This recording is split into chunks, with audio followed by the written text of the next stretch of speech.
ॐ भूर्भुवः स्वः तत्सवितुर्वरेण्यं भर्गो देवस्य धीमहि धियो यो नः प्रचोदयात्। ॐ सहनाववतु सहनौ भुनक्तु सह वीर्यं करवावहै तेजस्विनावधीतमस्तु मा विद्विषावहै। ॐ शान्तिः शान्तिः शान्तिः। सभी को सादर नमस्ते। ईश्वर की महती अनुकंपा से हम इस समय ब्रह्म विज्ञान पुस्तक का स्वाध्याय करते हैं। पृष्ठ संख्या 78 से हम पढ़ेंगे आज। सृष्टि रचना के विषय में लगभग 2 अरब वर्ष पहले यह पृथ्वी, सूर्य, चंद्रमा आदि कुछ नहीं था। बद्ध जीवात्माएं मूर्छित अवस्था में थी। जैसे निद्रा में कोई अनुभूति नहीं होती, उसी तरह प्रलय काल में भी नहीं होती है। सत्व रज तम कणों को इकट्ठा कर ईश्वर ने अपने ज्ञान सामर्थ्य से महतत्व, फिर अहंकार, फिर 5 ज्ञानेंद्रिया, 5 कर्मेंद्रिया, मन व 5 तन्मात्राएं, जिसको सूक्ष्मभूत कहते हैं, कुल 18 तत्व, फिर 5 स्थूलभूत, उनसे सूर्य, चंद्र, तारे, पृथ्वी आदि यह स्थूल जगत बनाया। ये क्रम से इस प्रकार से बनाया गया। सत्वर स्तंभ से महतत्व, फिर अहंकार, अहंकार से 16 तत्व, फिर सूक्ष्मभूत से 5 स्थूलभूत, ऐसे बना। फिर वनस्पति, मछलियाँ, कीट, पतंग, पशु आदि के उपरांत अंत में मनुष्यों के शरीरों की रचना हुई। सबसे अंतिम में मनुष्य के शरीर की रचना हुई। मनुष्य सब युवा शरीर वाले उत्पन्न हुए और अमैथुनी सृष्टि बनी। तो प्रारंभ में जब सृष्टि बनी थी, उस समय ऐसे बताते हैं कि ईश्वर ने ही, जैसे माता के गर्भ के अंदर तैयार होते हैं मनुष्य का शरीर जो बनता है, ऐसे ही भूमि में ही शरीर बना के फिर युवक और युवती दोनों को ही उत्पन्न किए हैं। अमैथुनी सृष्टि उसको कहते हैं, जो प्रारंभ में था। प्रारंभ में जब सृष्टि उत्पत्ति हुई, फिर आगे क्रम से फिर चलता रहा सृष्टि। तो पहले जो सृष्टि बनी, उसका 4 प्रकार के प्राणी उत्पत्ति 4 प्रकार की होती है। एक तो जरायुज प्राणी है, अंडज है, उद्भिज है और स्वेदज प्राणी है। जरायुज प्राणी मनुष्य और पशु आदि। अंडज प्राणी जो अंडा से उत्पन्न होते हैं, पक्षी, कीट आदि है। उद्भिज प्राणी वृक्ष आदि पृथ्वी में से निकलते हैं। वृक्ष आदि जमीन से निकलते हैं, पृथ्वी से। और स्वेदज प्राणी पसीना आदि से जुए, गेहूं आदि में कीड़े, कीटाणु आदि बनते हैं। तो ये 4 प्रकार के प्राणी यहाँ संसार में अलग अलग प्रकार से उत्पन्न होते हैं, शरीर उनका निर्माण होता है। ईश्वर ने अग्नि, वायु, आदित्य, अंगिरा इन 4 ऋषियों को 4 वेदों का ज्ञान दिया। तो पहले तो किसी के पास ज्ञान ही नहीं था। फिर ऋषियों के हृदय में ईश्वर ने वेदों का ज्ञान प्रकट किए, ज्ञान दिए। 1,96,08,53,100 वर्ष बीत गए, अमैथुनी सृष्टि हुए। तो यहाँ पर 100 लिखा है। अभी कितना हो गया? 1,96,08,53,124वां वर्ष चल रहा है। अभी 23 वर्ष पूरा हो चुका है। ये पहले जो पुस्तक लिखा था काफ़ी साल पहले का है, इसलिए यहाँ पर 100 दिया है। अभी 124वां वर्ष चल रहा है, 123 पूर्ण हो चुका है। तो अमैथुनी सृष्टि इतने वर्ष हो चुका है और 4 अरब 32 करोड़ वर्ष इस सृष्टि की कुल आयु है। मतलब ये जो सृष्टि हम देख रहे हैं, सूर्य चंद्रमा, ये जो पूरा जगत है, ये 2 करोड़ वर्ष लगभग हो चुका है। देखिए कितनी पुरानी है, फिर भी ईश्वर ने कितनी बुद्धिमत्ता से प्रयोग करते हैं। मनुष्य कैसे कैसे यहाँ पर क्रूर राजा आए और आज भी पॉल्यूशन हो रहा है, काफ़ी कुछ यहाँ पर असंतुलन मनुष्य बनाता रहता है, करता रहता है, फिर भी सृष्टि ठीक ठाक चल रहा है। फिर विनाश की प्रक्रिया होती है और जिसे विचार कर वैराग्य की भावना जगा सकते हैं। ऐसे जब हम सृष्टि के क्रम को बार बार विचार करेंगे कि सृष्टि किस प्रकार हो रही है, फिर बिगड़ रही है और इतना काल हो गया, हम भी थोड़ी दिन बाद मृत्यु को प्राप्त हो जाएंगे। तो जीवन और पृथ्वी का आधार सूर्य की गर्मी 2 अरब कुछ करोड़ वर्ष उपरांत कम होती जाएगी। तब इस पर आधारित मनुष्य, पशु पक्षी, कीट, वनस्पति आदि धीरे धीरे क्षीण होते होते नष्ट हो जाएंगे। तो 2 करोड़ वर्ष से आगे जब चलता रहेगा, फिर सूर्य की रश्मियाँ कम हो जाएंगी और फिर जो है मनुष्य की उत्पत्ति, प्राणी जगत विनाश होते रहेंगे, उनके सामर्थ्य कम होता जाएगा। जैसे पहले के ज़माने में लोग अधिक दिन जीते थे और आज फिर उस प्रकार से खान पान बिगड़ गया है, जीवन शैली परिवर्तन होने के कारण जल्दी जल्दी लोगों की मृत्यु हो जाती है। इस उत्पत्ति प्रलय की प्रक्रिया से संसार की नश्वरता ज्ञात होती है। संसार नष्ट हो जाएगा, हम भी नष्ट हो जाएंगे। वह प्रलय अवस्था के संपादन से वृत्ति निरोध होकर जीवात्मा ईश्वर की शरण में समाधि प्राप्त कर लेता है। तो इस प्रकार से जब विचार करते हैं, फिर आगे प्रलय अवस्था संपादन करते हैं कि हम भी एक दिन प्रलय को प्राप्त हो जाएंगे, सृष्टि भी प्रलय हो जाएगा। तो ऐसे मानसिक रूप में संसार को पूरा प्रलयवत अवस्था जब संपादन कर देते हैं, तो शीघ्र ही ईश्वर के शरण में आत्मा हम चले जाते हैं और समाधि को शीघ्र प्राप्त कर लेते हैं। ऐसे करके हमको विचार करना चाहिए कि सृष्टि काल इस प्रकार से हैं, हम भी नष्ट हो जाएंगे, फिर जन्म होंगे, फिर मर जाएंगे। तो इस जन्म मरण के जो प्रक्रिया है उससे हमको छूटना है। हाँ माता जी कुछ बोल रहे हैं? अच्छा जी, ये नहीं समझ में आता, ये पतीले से जुए बंद डिब्बे में ये कीड़े कीटाणु भागे आ जाते हैं। ये सब बनाया गया है ना ईश्वर की रचना में। बहुत कुछ हमको समझ में नहीं आएगा और बहुत कुछ समझना है। कुछ तो समझ में आता है लेकिन इसको फिर समझना होता है। एक तो प्रमाणों के आधार पर और कुछ प्रत्यक्ष भी दिखने लगते हैं। यहाँ पर प्रत्यक्ष, अनुमान, शब्द आदि के माध्यम से हमको सृष्टि को समझना है। समझ के फिर उसे ठीक ठीक लाभ लेना है। यहाँ गोबर में देखिए, गोबर रहता है, उसी से ही उत्पन्न हो जाते हैं। मिट्टी है, जैसे देखिए ये बारिश है, बारिश होते ही कितने सारे कीड़े आ जाते हैं। तो ये सब व्यवस्था ईश्वर की है।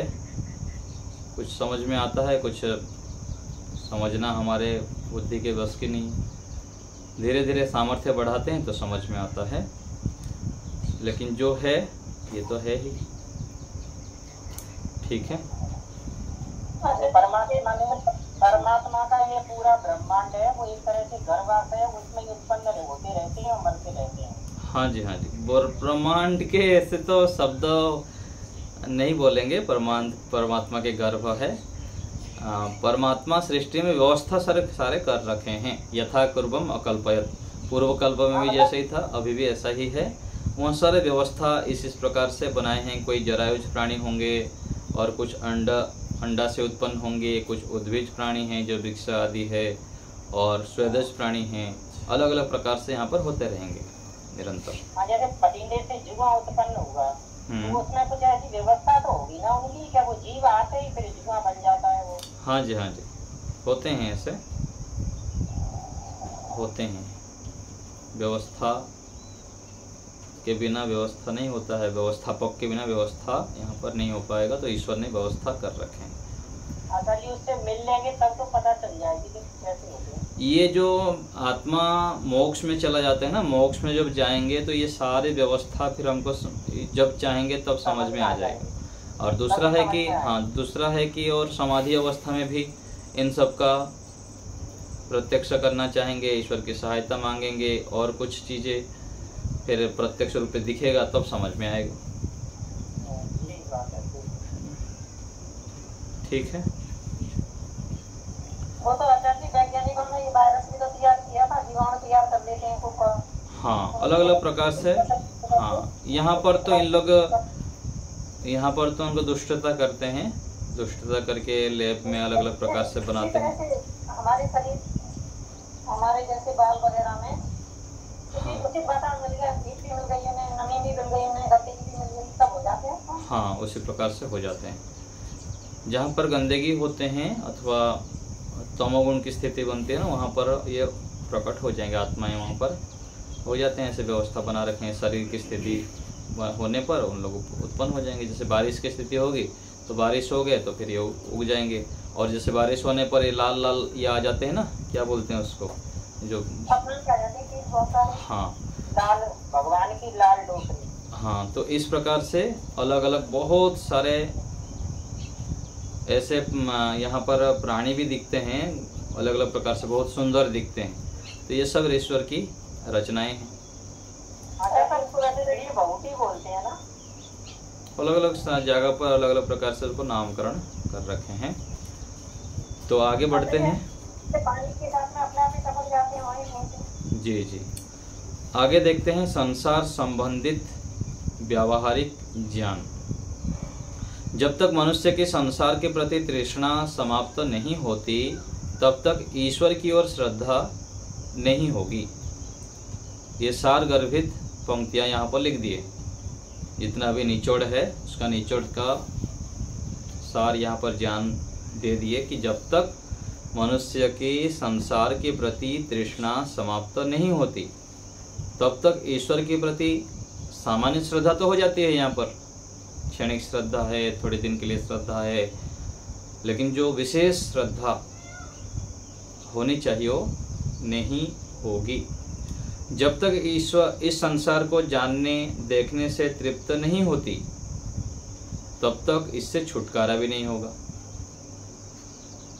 सामान्य रूप से हम व्यवहार में दिखावा के लिए अलग अलग प्रकार से हम कुछ भी कर देते हैं यहाँ पर, लेकिन अंदर जब हम स्वयं आत्मनिरीक्षण करेंगे कि कितने हमारे तड़प है ईश्वर के प्रति, संसार से कितने वैराग्य है, तब देखेंगे तो बहुत न्यूनता दिखती है। तो जब तक इसमें तृप्ति खोजते रहेंगे, खाने में, घूमने में और देखने में, सुनने में, इन सब में तृप्ति जब खोजते रहेंगे हम, तृप्त हो जाएंगे, सोच के इनको भोगते रहेंगे, तब तक इस संसार से छुटकारा भी नहीं होगा। गहराई से विचार करें कि रंग आकार का थोड़ा बहुत फेर होगा, बाकी सब भूगोल के मनुष्य एक जैसे हैं। सभी मनुष्य के जो शरीर है, मनुष्य है, सब एक जैसे ही हैं। केवल थोड़ा बहुत आकार में कोई काला है, कोई गोरा है, कोई अलग अलग प्रकार से रंग है।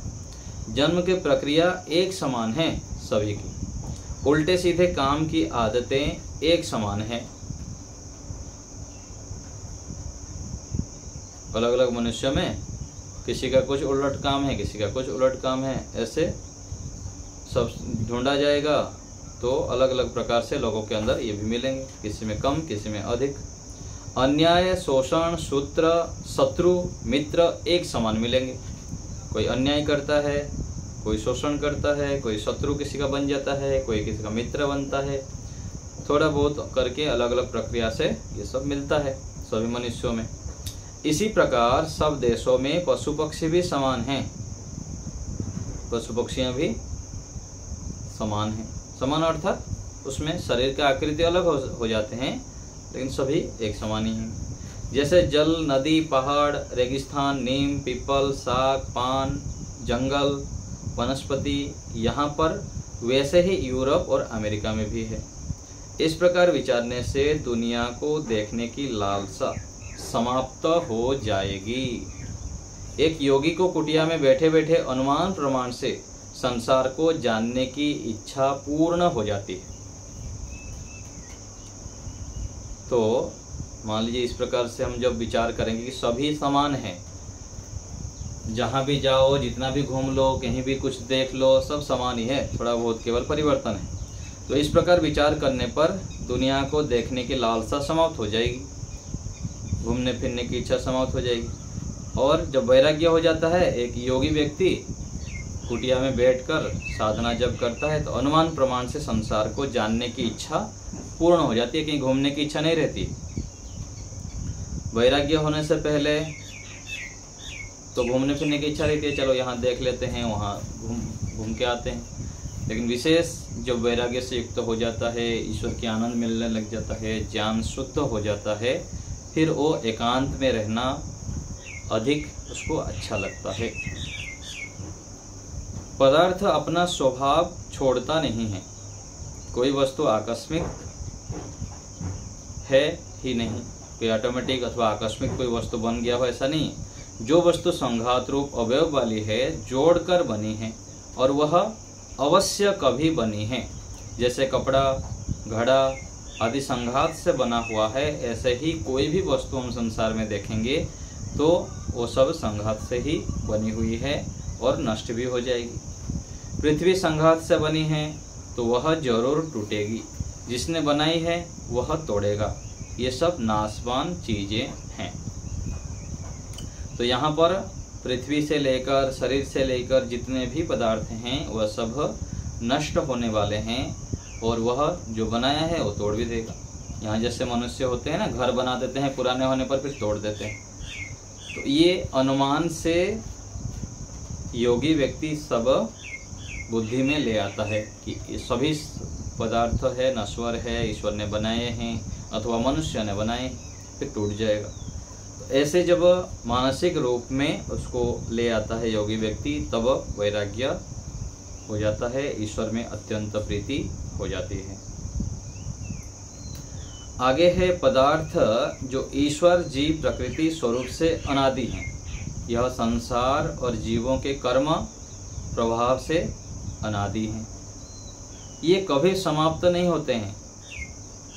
ये जो कर्म हैं, कर्मों का प्रभाव है, कभी भी समाप्त नहीं होता है।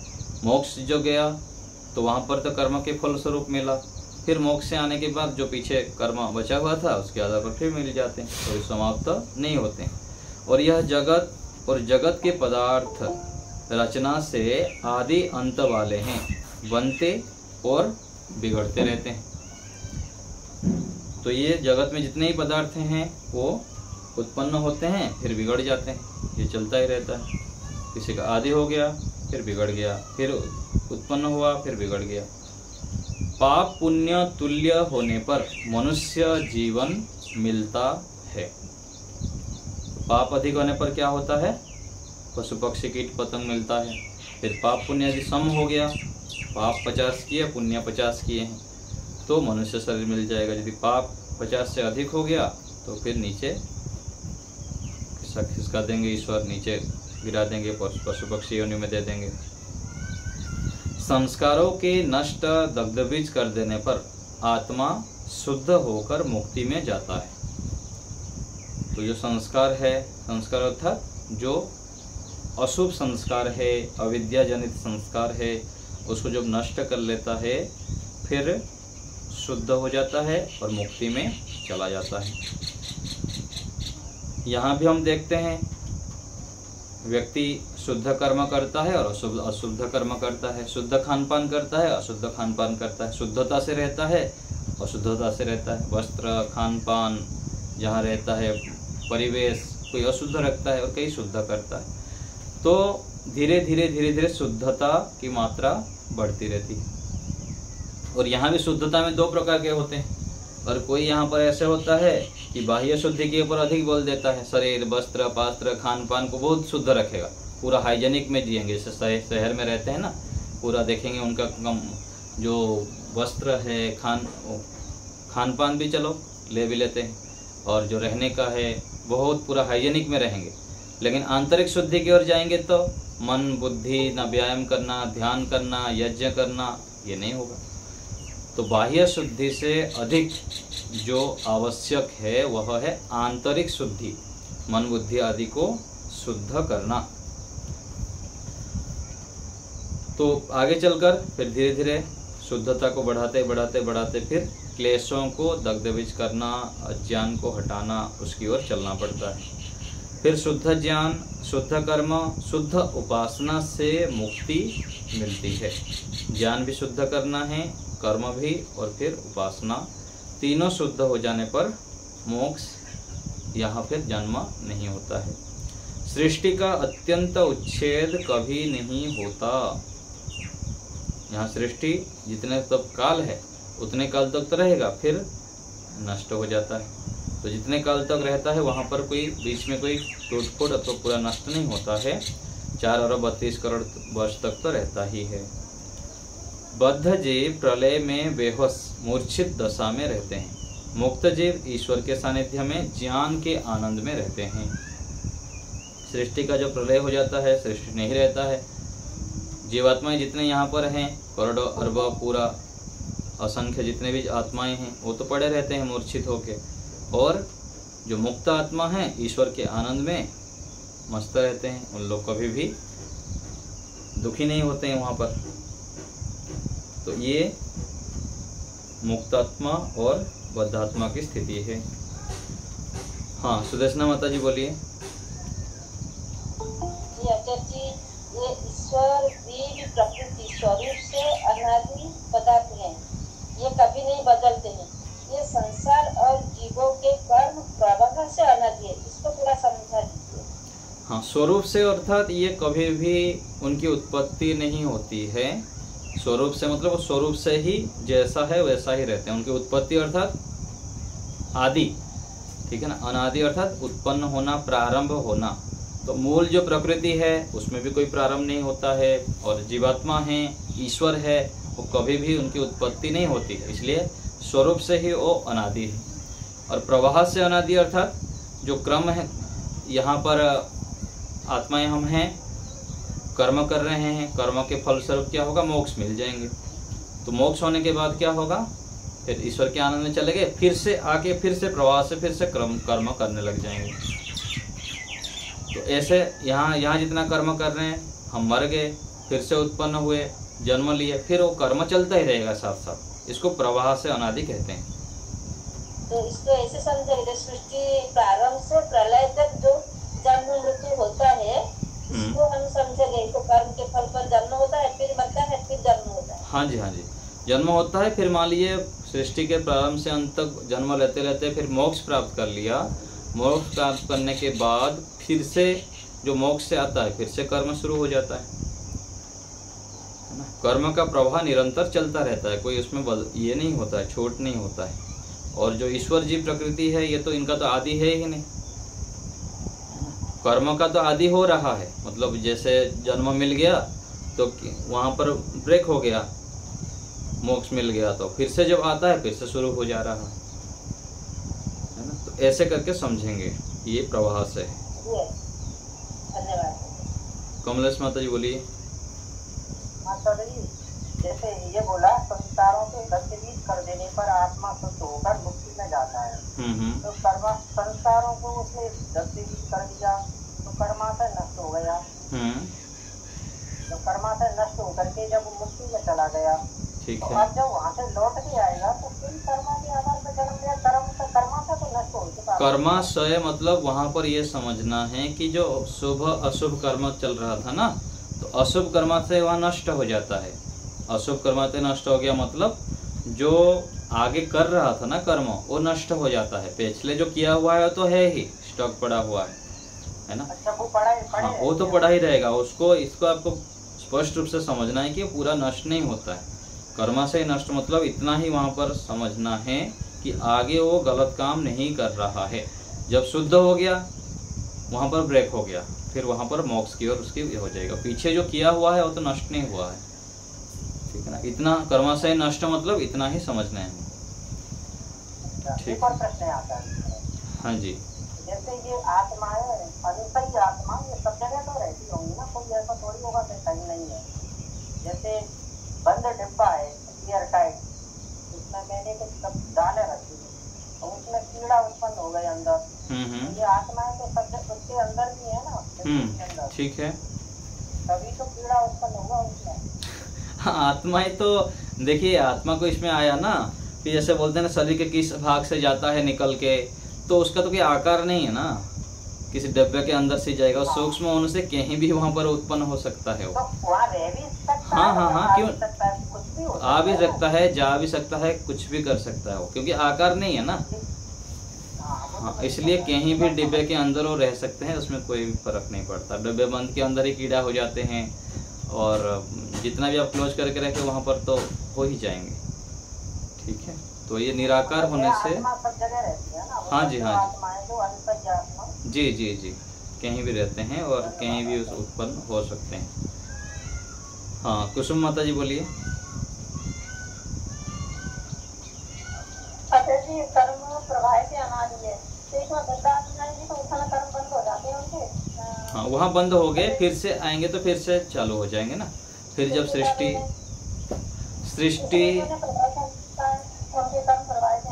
हाँ जी हाँ जी, स्वरूप से अनादि मतलब बिल्कुल ही उनकी उत्पत्ति आदि नहीं हो रही है, और प्रवाह से मतलब सृष्टि होगा तो फिर चालू हो गया कर्म, सृष्टि बंद हुआ तो वहां पर ठप हो गया, फिर से सृष्टि चालू हुआ, फिर शुरू हो जाएगा।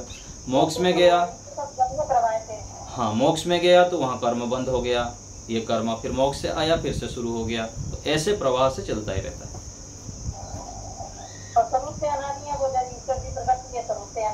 हाँ जी हाँ जी, ऐसा ठीक। हाँ, वेद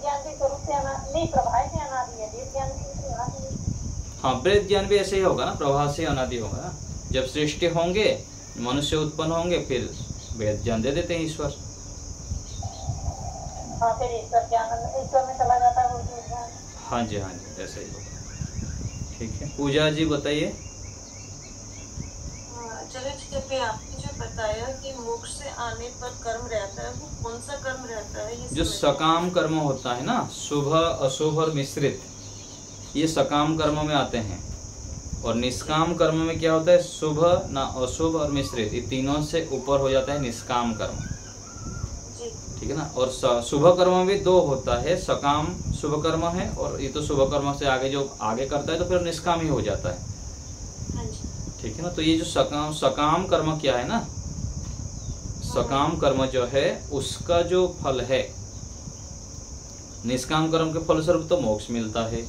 सकाम कर्म जितना किया हुआ है वो तो पड़ा रहता है, और वो फिर आगे मिलता है जब मोक्ष से आ जाता है। योग दर्शन में ऐसा आता है कि जो हमारे पिछले कर्म होते हैं वो सारे खत्म हो जाते हैं। पिछले कर्म खत्म हो जाते हैं का वहाँ पर तात्पर्य इतना ही लेना है। कर्म फल यदि खत्म होता है मानेंगे तो फिर जो अवैदिक मान्यताएं हैं कि जाओ गंगा में डुबकी लगा दो, वहाँ पर कर लो, जितना भी पकाव करो, दान दक्षिणा कर दो, नष्ट हो जाएगा, फिर उनके साथ वैदिक मान्यता समान हो जाएगा। तो वहाँ पर सैद्धांतिक दृष्टि से वैदिक मान्यता यह है कि कोई भी कर्म चाहे अच्छा हो बुरा हो नष्ट नहीं होता है, उसका फल अवश्य ही मिलेगा। तो जो गलत काम किया उसका फल नहीं मिलेगा तो फिर कैसे होगा? व्यक्ति गलत काम करता जाएगा, फिर बोला चलो आज से छोड़ देता हूँ, अच्छे कर्म मिलेगा। तो इस दृष्टि से वैदिक जो मान्यताएं हैं, जो योग दर्शन में भी आप पढ़ रहे हैं, उसके वास्तविक अर्थ दूसरा। मान्यताओं के अनुसार तो ऐसा भी है था कि प्रत्येक कर्म का एक एक फल नहीं देता है परमात्मा, बहुत सारे कर्मों का एक फल भी मिलता है। तो इसी तरह से जब हम समाधि करते हैं और दत्त बीज करते हैं तो वो एक इतना बड़ा कर्म होता है, तो वहाँ पे उस कर्म के अंदर तो वो जो जितने भी सकाम कर्म होते हैं वो सारे दत्त बीज हो जाते हैं। दग्धबीज मतलब जो है ना, पीछे जो कर्म किया हुआ है उसका फल अवश्य ही मिलता है। आप योग दर्शन पढ़े हैं, स्वयं पढ़े हैं या किसी से पढ़े हैं? मैं रोजट से ही पढ़ी हूँ योग दर्शन भी। हाँ। योग दर्शन के रोजट के आचार्यों से ही पढ़ी हूँ। तो पर उसके अंदर कहीं पे भी ऐसा तो नहीं आ रहा कि कर्म का फल अवश्य ही मिलेगा, पढ़ा ही रहता है। ये तो कहीं प्रकरण कहीं पे हाँ, तो आप प्रकरण ठीक से सुने नहीं होंगे वहाँ पर। तो इसके जो वास्तविक अर्थ है, रोजड़ की कोई भी विद्वान से आप पूछेंगे तो आपको फिर वो बता देंगे कि जो कर्म होता है वो फिर उसका फल भी देता है। ठीक है। यहाँ पर जो मोक्ष के बाद जब जन्म मिलेगा ना, जो कोई भी जो जन्म मिलता है वो बिना कर्म के नहीं होगा। तो जो कर्म के आधार पर जन्म मिलता है तो कर्म कहाँ से आएगा मोक्ष के बाद? नहीं, वो कर्म के जो पहला मोक्ष के बाद जो जन्म मिलता है वो जरूरी नहीं है कि कर्म के आधार पर मिले, वो परमात्मा की व्यवस्था के आधार पर मिलता है। इसीलिए तो वो एक सामान्य व्यवस्था में ही जन्म लेते हैं जो पहला जन्म होता है। नहीं, ऐसा नहीं है, ऐसा नहीं है। आप पूज्य स्वामी विवेकानंद जी की वीडियो आप देख लेंगे कर्मफल के ऊपर। विवेकानंद जी ने ही ये बात बताई हुई है। हाँ, तो हाँ, इसको आप स्पष्ट कर देंगे, इसको आप कर लेंगे स्पष्ट। आप थोड़ा सा कहीं पर चुप होता होगा, इसको बाद में विचार कर लेंगे। हाँ, स्वामी विवेकानंद जी का ये कुछ ये हो रहा है। चलिए इसके ऊपर अभी ब्रेक करते हैं इसको, और आप पूजा जी हाँ और भी आप कर लेंगे इसके ऊपर। स्वामी विवेकानंद जी का वीडियो देख लेंगे तो आपको स्पष्ट हो जाएगा। इसको हम यहाँ पर ब्रेक रखते हैं। इसके ऊपर कक्षा में बहुत बार चर्चा हो चुकी है इस विषय में, ठीक है। हाँ, सरोज माता जी बोलिए। मेरा भी यही था, क्योंकि स्वामी विवेकानंद जी कहते हैं कि सामान्य उसका जन्म होगा। आप कह रहे हैं कि सिर्फ अच्छे कर्म रह जाते हैं, बाकी बुरे कर्म उसके दंड भी होते हैं। यदि अच्छे कर्म रह जाते हैं फिर तो सामान्य घर में क्यों जन्म होगा, फिर तो उसका उच्च कोटि में होना चाहिए। मैं क्या बोला? मैं आपने कहा ना कि जब 10 बीज होते हैं उनके कर्म से जो मोक्ष में जाता है, तो उस टाइम जो बुरे कर्म उनका 10 बीज होता है, जो अच्छे कर्म होते हैं वो रह जाते हैं उनके। नहीं आप नहीं, मैं वो बात नहीं कहना चाह रहा हूँ। बुरे कर्म दग्ध बीज हो गया ऐसे नहीं कह रहा हूँ। बुरे कर्म तो वो रहता ही है। जितने भी जो सकाम कर्म किया है ना, सकाम कर्म में 3 आता है, शुभ, अशुभ और मिश्रित। तो हाँ, तो सकाम कर्म का फल तो यहाँ पर रहा ना। मैं बोल रहा हूँ निष्काम कर्म का फल मिल रहा है, मोक्ष। तो सकाम कर्म जब कहा जा रहा है तो वहाँ पर तीनों आ रहा है, शुभ भी आ रहा है, अशुभ भी आ रहा है और मिश्रित भी आ रहा है,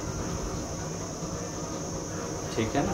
तो दग्ध बीज हो जाता है मतलब क्या, जो गलत काम किया था उसका पूरा नष्ट हो गया, इसका तो अर्थ नहीं है ना।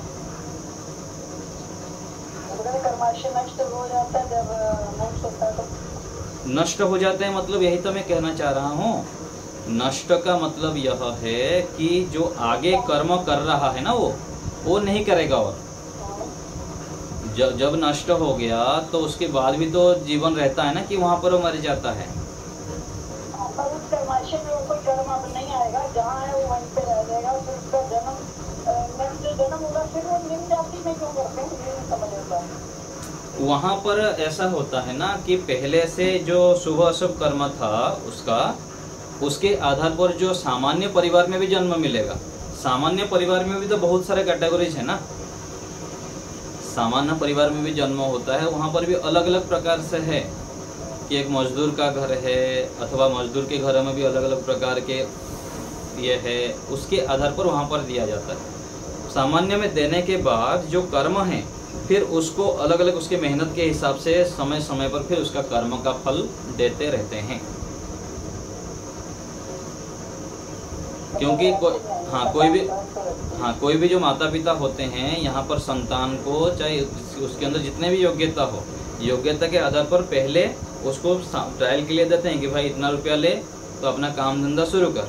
फिर जब काम धंधा शुरू करता है, मेहनत करता है, उसको देखते हुए फिर जो पिछले का उनका विश्वास था उसके ऊपर, उसको यदि फलीभूत करता है, वो मेहनत करता है, तो उसके आधार पर फिर उसको देते रहते हैं, प्रोत्साहन देते हैं, हेल्प करते रहते हैं।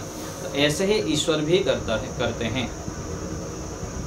सामान्य परिवार में जन्म देने के बाद भी सभी को सामान्य परिवार में दे दिए, फिर जो अच्छे जो पिछले उसका कर्म है उसके आधार पर फिर सहयोग देते रहते हैं, उसके पुरुषार्थ के आधार पर, ठीक है। ऐसे ही समझना चाहिए। कर्म अनादि से प्रवाह है, तो फिर ऐसा तो होगा ही। हाँ जी, कर्म अनादि प्रवाह से अनादि है ना कर्म। हाँ जी, हाँ जी, तो फिर मिलेगा ही जन्म, तो फिर प्रवाह से अनादि है। हाँ, तो जन्म मिलता है। तो इसको बार बार विचार करने पर, समझने पर, विचारने पर समझ में आता है, समान रूप से समझ में नहीं आता है। कुल मिला के समाधि लगाओ और पाओ। हाँ, प्रहलाद जी बोलिए, कुछ बोल रहे थे आप। नमस्ते आचार्य। मेरा प्रश्न अलग है, जो मैं समझाऊँ मैं आपको बता रहा हूँ जी, वो आपको बताना चाहिए। जब भी नष्ट होता है। हाँ हाँ समाधि में और प्रलय में। हाँ जी, हाँ जी। समाधि में तो जाएगा तब प्रलय में सूक्ष्म शरीर नष्ट तो नहीं होता है, वहाँ पर बस रहता है इसमें। हाँ, नष्ट हो जाएगा, ठीक बात है। जब सृष्टि का ये हो जाता है तो नष्ट हो जाता है, ठीक बोल रहे हैं आप।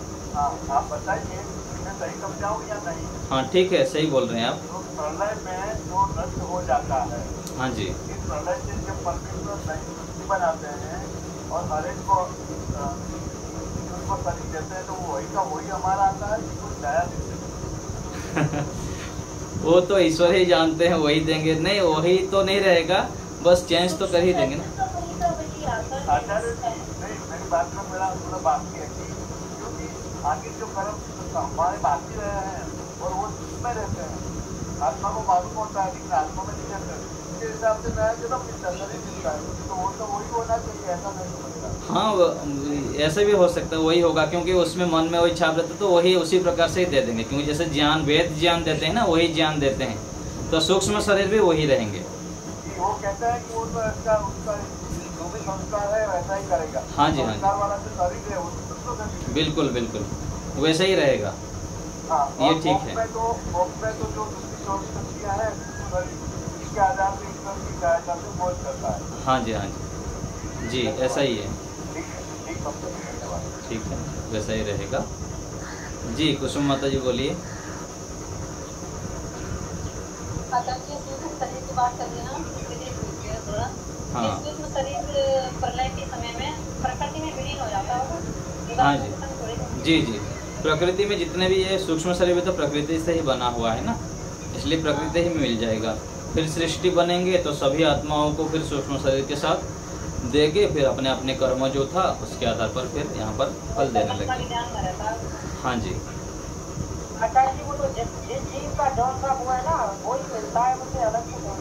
हाँ वही मिलता है, ठीक है, क्योंकि उसके आधार पर फिर कर्म करने लगेगा ना, तो वही मिलेगा। पहला नष्ट हो जाएगा, फिर से उसी प्रकार से ही बना के दे देंगे। क्या होता है? विचित्र सृष्टि जो दिखाई देती है हमें, प्रलय के बाद में भी जब सृष्टि उत्पन्न हुई तो पहले वनस्पतियाँ उत्पन्न हुई और फिर पशु पक्षी ये सभी उत्पन्न हुए। इसका मतलब है शक्ति तत्व के अनुसार उत्पन्न हुए शरीर के सब।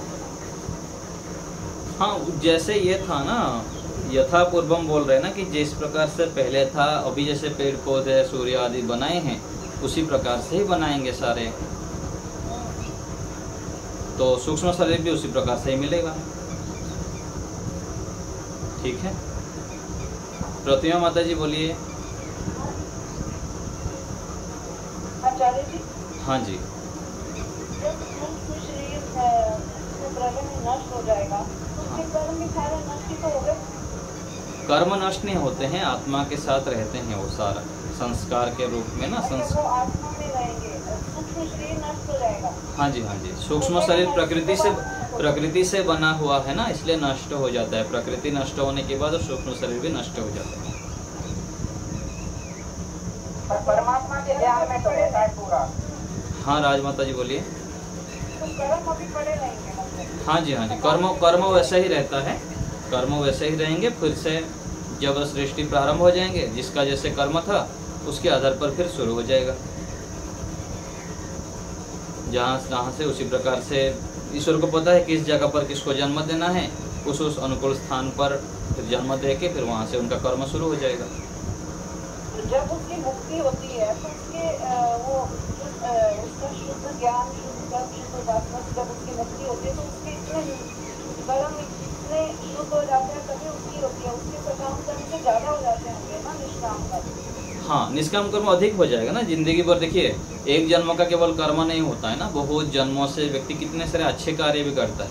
हमको तो लगता है बुरे कर्म दिखता है, लेकिन प्रत्येक आत्माएं अलग अलग प्रकार से बहुत अच्छे कार्य भी करते हैं, है ना। तो जितने अच्छे कार्य करते हैं वो सब संग्रहित होता रहता है, और अंतिम में मोक्ष की ओर जिस समय जाता है उससे पहले कई सालों तक बहुत अधिक पुरुषार्थ किया हुआ रहता है। जैसे पूज्य स्वामी सत्यपति महाराज देख लीजिए। हाँ तभी वो मुक्ति को पाएगा। हाँ जी, हाँ जी, तो काम कर सकता, सकाम कर्म पड़े रहेंगे। हाँ जी, सकाम कर्म पड़े रहते हैं, फिर उसको बाद में फिर देते हैं, ऐसा ही होता है ये।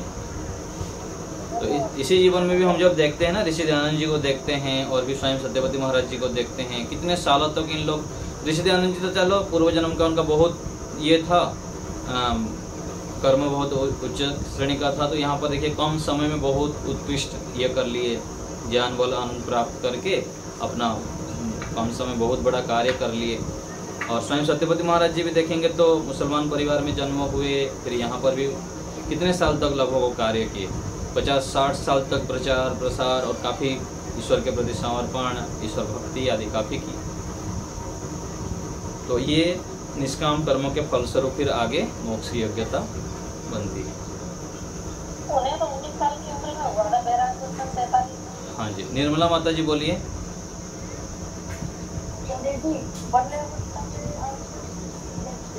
आपकी आवाज़ क्यों कम सुनाई देती है? बहुत बल लगाना पड़ता है मुझको समझने के लिए। माइक को पास में लाके बोलिए।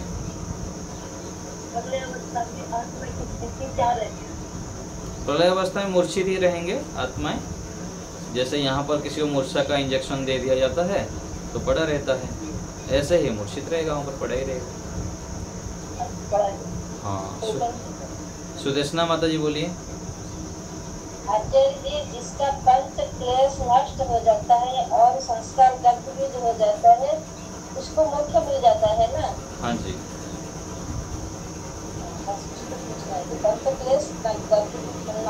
दग्ध बीज मतलब ये होता है ना कि आगे जो व्यक्ति अविद्या आदि कर्म कर रहा है ना, वो करना छोड़ देता है। दग्ध बीज का मतलब इतना ही है, ठीक है ना? दग्ध बीज मतलब आगे जो अविद्या के कारण, अविद्या है मूल जननी है पांचों क्लेशों का, है ना? अविद्या क्षेत्र मुत्तरेसाम प्रसुप्त तनु विच्छिन्न उदाहरणम जो आया, अविद्या के कारण ही सब हो रहा है। तो अविद्या जब नष्ट हो जाता है, ज्ञानात्मक कार्य केवल निष्काम ही करने लगेगा, सकाम कर्म नहीं करेगा। ठीक है, चलिए और कोई बात? सृष्टि को विनाश करते जो होता है ना, 5 स्थूल बुद्धि से, फिर 5 कर्मेंद्रिय, ज्ञानेंद्रिय, अहंकार, महत्व, फिर प्रकृति से मिलेगा, यही किस क्रम में होगा? हाँ, विनाश तो ईश्वर को ही पता होगा कैसे करेगा, केवल उत्पत्ति क्रम ही बता दिए, वो तो अपनी व्यवस्था से करेंगे। विनाश का क्रम कैसे रहेगा और कुछ पता नहीं उसका कैसे करेंगे, धीरे धीरे थोड़ा से सूक्ष्म हो ही जाएगा। उत्पत्ति क्रम तो इस प्रकार से लिखा हुआ आता है। जैसे यहाँ पर होता है ना, यहाँ पर कोई घर बनाते हैं, बिल्डिंग बनाते हैं, तो क्रम होता है उसका, पहले गड्ढा खोलते हैं, फिर फाउंडेशन करते हैं, फिर धीरे धीरे करके करते हैं। और तोड़ते समय तो पूरा बुलडोजर लगा दिए, पूरा ध्वस्त कर दिए एक साथ। तोड़ने के लिए तो अधिक समय कहाँ लगता है ना?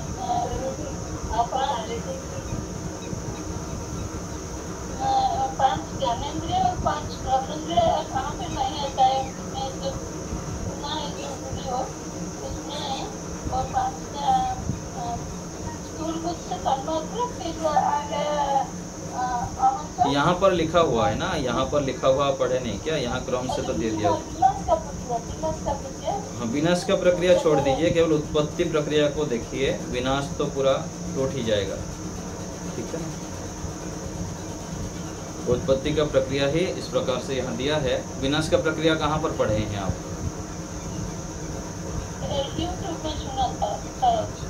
ठीक है, चलिए आज यहीं रखते हैं। ओम का एक बार उच्चारण करते हैं। ओम शांति शांति शांति। सभी को सादर नमस्ते।